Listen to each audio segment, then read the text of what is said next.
Hello and welcome to my channel. Today I'll share with you how I use this bentonite clay to extract toxins and unwanted substances from my hair. I did a research on this clay and this is what I found. You can do your own research if you're interested in this, but it has really been working for me. That's why I decided to share this with you today. Oh my goodness, look at this hair, y'all. I look like a real dry chicken. If you want to see how I revived this hair, then keep on watching. Without further ado, let's bounce into this tutorial.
So after I wrap my hair with the scarf, I go to bed with it or leave it in for a few hours, and then I wash it off with shampoo and go ahead and apply my deep conditioner.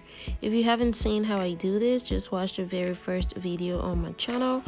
I did in-depth video on how I wash my hair. Thank you for watching. Don't forget to like, comment, subscribe, and share, and I'll see you in my next video. Bye.